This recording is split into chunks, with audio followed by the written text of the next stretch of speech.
Salut les affamés de Culture G, ici Neurosynthèse. Janvier 2026, le virus Mpox débarque à La Réunion. Pour beaucoup, c'est un choc, une sorte de signe noir.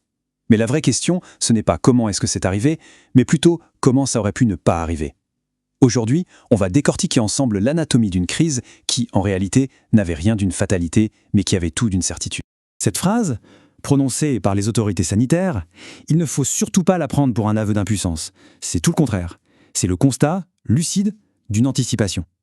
Il faut bien comprendre qu'en épidémiologie, certaines trajectoires sont presque mathématiques. Et c'est justement cette déclaration qui va être notre point de départ pour saisir la mécanique implacable qui s'est mise en marche. Alors, pour commencer, plongeons dans la chronologie des faits. Ce qui est fascinant, c'est que les événements ne se sont pas bousculés par hasard. Non, ils ont suivi une logique de propagation que les modèles épidémiologiques connaissent par cœur.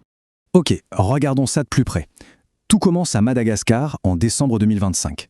En à peine un mois, la situation sanitaire là-bas s'emballe littéralement. On passe à plus de 100 cas confirmés, le double de cas suspects, et là il faut savoir qu'il y a plus de 5000 passagers qui font la navette chaque semaine entre La Réunion et Madagascar. L'équation elle est toute simple. Avec un tel volume d'échanges et une telle flambée épidémique juste à côté, l'importation d'un cas, ce n'était plus une question de si, mais de quand. Eh bien le 22 janvier, le coup près est tombé. Bon, maintenant que le décor est planté, il est temps de se pencher sur l'acteur principal de cette histoire, le virus lui-même. Parce que pour combattre un adversaire, la première règle, c'est de le connaître sur le bout des doigts. Le Mpox, donc, est un orthopoxvirus. Son tableau clinique est assez caractéristique, une éruption cutanée, des pustules, souvent précédées d'un syndrome qui ressemble à une grosse grippe. Mais l'élément vraiment stratégique, le voilà, sa période d'incubation. Elle peut s'étendre jusqu'à 21 jours. Ça, c'est une fenêtre de 3 semaines. 3 semaines pendant lesquelles une personne infectée, mais sans aucun symptôme, peut voyager, interagir et donc propager le virus en silence.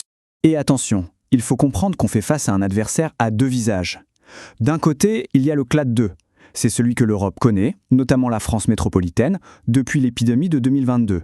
Il est, disons, relativement moins virulent. Mais la vraie menace, celle qui a émergé d'Afrique centrale et a touché Madagascar, c'est le clade I. C'est ce contexte global, cette menace du clade I, qui justifie l'état d'urgence de santé publique qui a été décrété par l'OMS. Le diagnostic est posé, l'ennemi est identifié. Maintenant, intéressons-nous à sa stratégie de conquête. Comment le Mpox se propage-t-il exactement ? Voici la mécanique qui se cache derrière sa progression.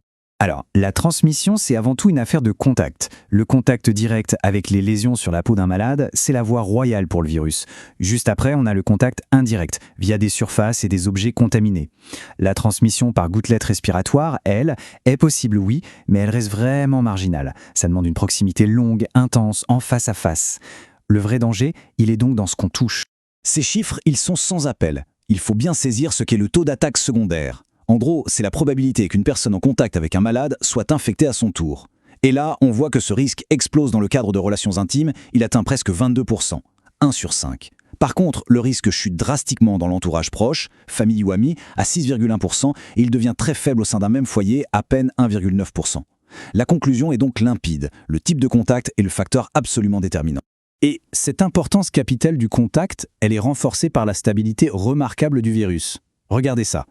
Sur des surfaces lisses comme du verre ou de l'acier, eh bien il peut rester viable et donc infectieux jusqu'à 5 jours. 5 jours. Sur du plastique, c'est 3 jours, c'est beaucoup plus court sur des surfaces poreuses comme le bois. Mais qu'est-ce que ça veut dire concrètement ? Ça veut dire qu'une poignée de porte, un plan de travail, l'écran de notre téléphone, tout ça peut devenir un vecteur de transmission. Face à cette menace, on pourrait se sentir impuissant. Mais la science, elle, n'est pas démunie. Loin, très loin de là. Une stratégie de riposte existe. Elle est éprouvée et elle repose sur des outils d'une efficacité redoutable. Retenez bien ce chiffre, 79,3%. Ce chiffre, c'est la clé de voûte de toute la stratégie de contrôle de l'épidémie. Et ce n'est pas un chiffre sorti d'un modèle théorique. Non, c'est une mesure d'efficacité qui a été observée en conditions réelles.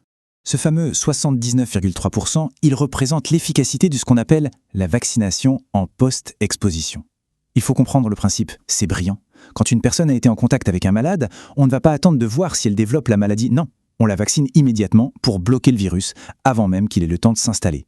C'est une véritable course contre la montre que la science nous permet de gagner dans près de 4 cas sur 5. Le protocole, lui, est clair et structuré. 2 doses, espacées de 28 jours, pour la population générale. On prévoit une 3e dose pour les personnes immunodéprimées, dont le système a besoin d'un petit coup de pouce supplémentaire. La machine est bien huilée, tout est en place. Voilà, on a vu la biologie, l'épidémiologie, la stratégie médicale. Mais une épidémie, ça ne se joue pas seulement dans les labos ou dans les hôpitaux. Ça se joue avant tout dans les esprits. Et c'est là qu'on entre dans le cœur de l'analyse neurosynthèse. Parce que la vraie bataille, la plus ardue, la plus complexe, elle n'est pas contre l'orthopox virus. Elle est contre la peur, contre la désinformation, contre la méfiance. Elle est, au fond, profondément humaine. Voici l'équation fondamentale, celle qui gouverne absolument toutes les crises sanitaires. Le risque, tel qu'il est perçu par la population, ce n'est jamais le danger objectif mesuré par les scientifiques. C'est ce danger, oui, mais auquel on ajoute une composante purement émotionnelle, le sentiment d'insécurité. On peut avoir les meilleurs vaccins du monde, si ce sentiment d'insécurité est à son maximum, la réponse collective sera irrationnelle, chaotique. En situation de crise, la psychologie humaine suit des schémas très prévisibles. D'abord, le déni. On refuse de croire à la menace pour se protéger d'une réalité trop angoissante. Ensuite, la stigmatisation. On cherche un coupable pour simplifier un problème complexe. Puis les craintes. La peur peut être un moteur, mais quand elle est trop intense, elle paralyse. Et enfin, la panique, qui heureusement est rare, mais qui est dévastatrice. Gérer une épidémie, c'est donc aussi gérer ses émotions collectives. Alors, le point crucial, le voici.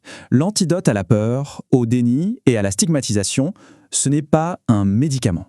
C'est la confiance. La confiance dans les autorités sanitaires, la confiance dans les scientifiques, dans les soignants, dans l'information qu'on reçoit. Sans cette confiance, n'importe quelle stratégie, même la plus brillante sur le papier, est vouée à l'échec. En conclusion, le virus Mpox n'était qu'un test, un simple révélateur de notre état de préparation. Parce qu'une prochaine crise sanitaire arrivera, ça, c'est une certitude statistique. La seule, la vraie inconnue, ce n'est pas notre préparation technique, mais notre préparation sociale. Avons-nous collectivement bâti le capital de confiance suffisant pour affronter la prochaine tempête de manière unie, rationnelle et solidaire? La question, elle, reste ouverte.